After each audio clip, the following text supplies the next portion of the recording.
क़ुबा में तशरीफ़ लाए तो वहाँ भी सबसे पहला काम मस्जिद क़ुबा की तामीर। फिर जब मदीना में तशरीफ़ लाए यहाँ भी सबसे पहला काम मस्जिद नबवी की तामीर। यूँ एक नए इस्लामी माशरे की तश्कील के लिए बुनियादी कदम उठाया गया। अब एक नया शहर आबाद हो रहा है, नई रियासत आबाद हो रही है, नया कल्चर तश्कील दिया जा रहा है, मुतारफ़ किया जा रहा है, नई तहज़ीब मुतारफ़ की जा रही है।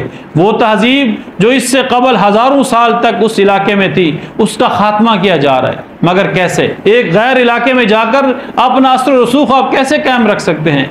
आप चंद लोग हैं, आप सैकड़ों हैं या हज़ारों भी नहीं थे, चूँकि बदर के मकाम पर 313 मुसलमान थे। मालूम हुआ कि आप सैकड़ों लोग 200-300 आदमी हैं और आप पूरे इलाके को नहीं बल्कि पूरी दुनिया की सकाफत को, पूरी दुनिया की तहजीब को अपने ताबे करना चाहते हैं। ये कैसे मुमकिन हो सकता है? इसके लिए रसूलुल्लाह सल्लल्लाहु अलैहि वसल्लम की तालीमात में हमें क्या सबक मिलता है कि हम रसूलुल्लाह सल्लल्लाहु अलैहि वसल्लम के अहकामात, सीरत और शरीयत को पढ़कर हम उस माशरे को तब्दील कैसे कर सकते हैं। ये वो लोग जो दीन का काम करने वाले हैं, जो दावत का काम करने वाले हैं, उनके लिए यह रहनुमा उसूल है। आप जिस शहर में जा रहे हैं सबसे पहले आपको अपनी जान की हिफाजत करना ज़रूरी है, अपने दोस्तों की, अपने रिश्तेदारों की, अपने फैमिली मेम्बर्स की हिफाजत ज़रूरी है। तो सबसे पहला काम रसूलुल्लाह सल्लल्लाहु अलैहि वसल्लम ने जो फरमाया, मवाखात, इस्लामी भाईचारा।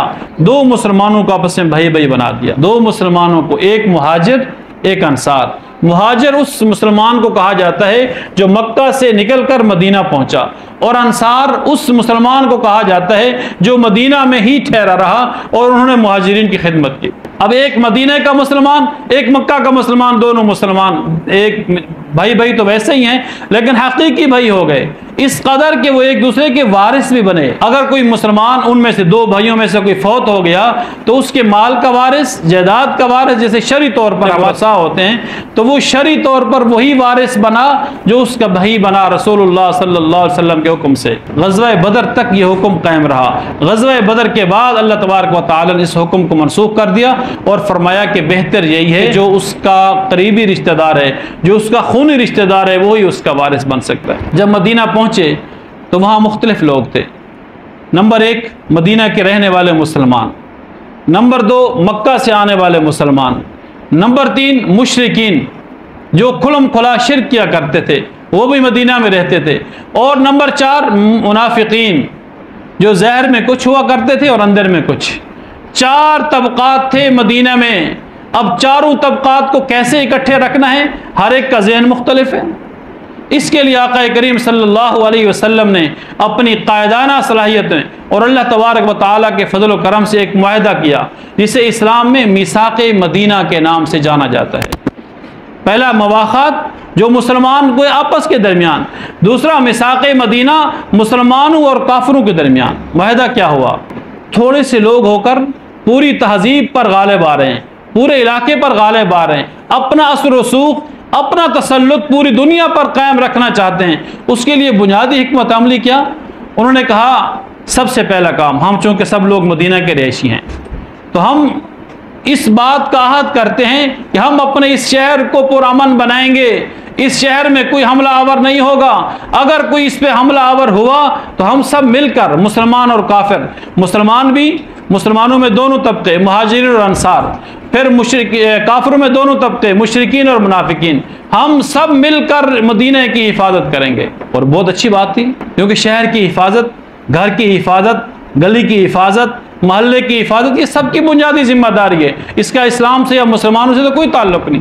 अब ये हमारी गली साफ़ होगी, हमारा मोहल्ला साफ़ होगा तो ये हम सबकी बुनियादी जिम्मेदारी है। इसमें यह तो नहीं कि जो यहाँ क्रिश्चियन रहते हैं वो इसमें शामिल नहीं होंगे, जो मुसलमान रहते हैं वो उसमें शामिल नहीं होंगे, ये तो बुनियादी काम है। तो सब लोग इसमें मुत्तहिद हो गए, मुत्तफ़िक़ हो गए, ये ठीक है। अब दूसरी शक ये थी, हम चूँकि इस शहर के रहने वाले हैं, अगर दूसरे शहर के लोग यानी कि मक्का से आने वाले लोग आपके दोस्तों में शामिल हैं, आप उनको पनाह नहीं देंगे। क्यों? क्योंकि वो हमारे दुश्मन हैं, वो हमारे दुश्मन हैं मक्का के लोग। अगर आप उनको पनाह दोगे तो हमारी आपस में ना इत्तफाक़ी हो जाएगी। अब अक़ल मानता है कि ठीक है, ये मेरा पड़ोसी है, मेरा रिश्तेदार है, मेरा दोस्त है, मेरा करीबी है, मेरा महल्लेदार है, मैं इसकी हिफाजत अपने लिए ज़रूरी समझूं। वो तो दूर का आदमी है, मैं उसको छोड़ दूं, मेरी खुशी गमी इसके साथ वाबस्ता है। ये भी बहुत कमाल नुक्ता था, इससे भी तमाम मुनाफिकीन और मुशरिकीन मुत्तहिद हो गए। अब तीसरी चीज़, अगर कोई जंग हम पर मुसल्लत करता है, कोई आदमी, कोई कबीला, कोई कौम, कोई शहर के लोग, कोई सरदार हम पर जंग मुसल्लत करता है, तो उस जंग के जितने भी अखराजात होंगे हम सब मिलकर अदा करेंगे। ये भी ज़बरदस्त नुक्ता, और भी बेशुमार नुकात हैं, काफ़ी बड़ी तफसीलात हैं। तो ये वो मेन बुनियादी नुकात थे जिन पर रसूलुल्लाह सल्लल्लाहु अलैहि वसल्लम ने बाखुशी सबको मुत्तहिद भी कर लिया, मुत्तफ़िक़ भी कर लिया और साइन भी करवा दिए। अब एक शख्स था अब्दुल्ला इब्न उबई, ये बड़ा परेशान हुआ क्योंकि वो मुनाफिक था शुरू से। उसके दिल के अंदर ये बात आई, वो कहते हैं मैं इस इलाके का सरदार हूँ, इस इलाके का चौधरी हूँ, इस इलाके का वडेरा हूँ, ये मुहाजिर लोग, ये मुसाफिर लोग आकर हम पर मुसल्लत हो रहे। उसने अंदरूनी खाना चालबाजी शुरू कर दी। मक्का के लोगों ने इनको कहा कि आप मुसलमानों को यहाँ से निकालो या मुसलमानों से जंग करो। अगर आप जंग नहीं करोगे, इनको नहीं निकालोगे, तो हम आपके ऊपर मुसल्लत हो जाएंगे, आपको भी कत्ल कर देंगे और आपकी जो औरतें हैं उनके साथ भी बुरा सलूक होगा। अब ये भी एक बुरी खबर थी। चुनांचे इस मुनाफिक ने अपने रिश्तेदारों को, अपने सरदारों को, अपने कबीले वालों को, अपनी बिरादरी को इकट्ठे किया और कहा अब क्या करें, हम तो मुआहदा कर चुके हैं मुसलमानों के साथ। इधर मुशरिकीन मक्का हमसे ये कह रहे हैं कि अगर आप लोगों ने इनके साथ मुआहदा ना तोड़ा, इनको मदीने से ना निकाला, तो फिर हम आपके ऊपर मुसल्लत हो जाएंगे। रसूलुल्लाह सल्लल्लाहु अलैहि वसल्लम को इस मुआहदे की खबर हो गई, इस मीटिंग की, इस इजलास की, इस इकट्ठ की खबर हो गई। आप सल्लल्लाहु अलैहि वसल्लम खुद वहाँ पे तशरीफ़ ले गए और बुलंद आवाज़ से कहा, लोगों याद रखो, अगर आप लोगों ने हमारे साथ किया हुआ मुआहदा तोड़ दिया तो फिर आपके साथ सलूक अच्छा नहीं किया जाएगा। आप हमसे मुआहदा कर चुके हो, ये अरब की रिवायात है, अरब की तहजीब है कि मुआहदे की खिलाफ वर्जी नहीं होनी चाहिए। चुनांचे आप सल्लल्लाहु अलैहि वसल्लम की आलिमाना और हकीमाना गुफ्तगू के बाद वो मुशरिकीन खामोश हो गए।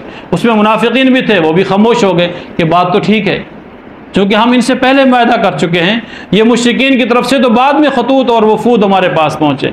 चुनांचे रसूलुल्लाह सल्लल्लाहु अलैहि वसल्लम ने इस हिकमत अमली की बुनियाद पर मक्का से तशरीफ़ ले जाकर मदीना में अपना रसूख कायम किया और मदीना की इस्लामी रियासत को माराज़े वजूद मिलाए।